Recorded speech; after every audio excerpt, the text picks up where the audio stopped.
काय नाव काकाजी तुमचं? कुठचे राहणार? बरं, तुम्हाला त्रास तो झाला, काय त्रास झाला होता आणि कधीपासून झाला होता? म्हणजे सुरुवात कधी झाली त्याची? बरं, डॉक्टरकडे गेले असताना मग डॉक्टरचं काय म्हणणं आलं?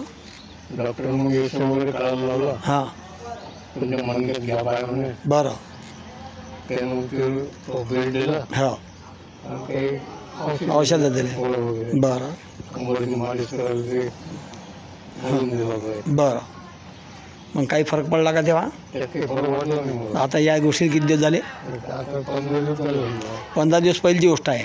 नाही, तुम्हाला जेव्हा सुरुवातले झालं ते तेव्हा हा. तेव्हा कधी झालं होतं?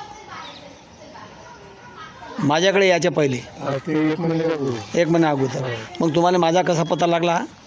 ते आमच्या रामकृष्ण महाराज अमृतसरात हो, त्यांनी सांगितलं माझ्या आई ते लेप लावलं. 90 वर्षाच्या होत्या त्या. हो, हो, लेप लावलं म्हणे. माझी आई झोपेली आहे, आता चालते. चालते. आता झाले त्याला 2-3 वेळ झाले.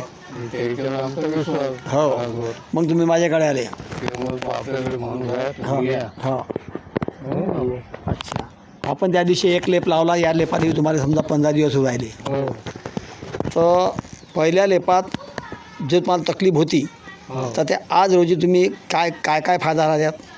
त्या त्याने कमी झालं. बरं, म्हणजे कुठकुठला त्रास होता आणि तो कमी झाला. ते नसाच्या टणटण करत अच्छा, कमी करत. त्या कमी झाल्या. हो. चालताना तकलीफ होती ती कमी झाली का? आणि होते थोडी. पण कमी झाली. हो. तर आता जवळपास तुम्ही फरलांग 2 फरलांग चालू शकता. हो, हो.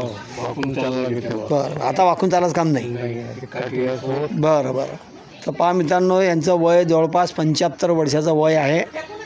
ST डिपार्टमेंटमध्ये मेकॅनिक होते हे, आणि याच्या कमरीमध्ये L4 L5मध्ये गॅप आला होता. तर बिलकुल यांना थोडंसंही चाललं तर वाकून चालावं लागत होतं असं याचं म्हणणं आहे. पण या पहिल्याच लेपामध्ये जवळपास ते आता फरलांग 2 फरलांग तरी चालू शकतात, आणि 20 ते 25-30% त्याला आता फरक झालेला आहे पहिल्या लेपामध्ये.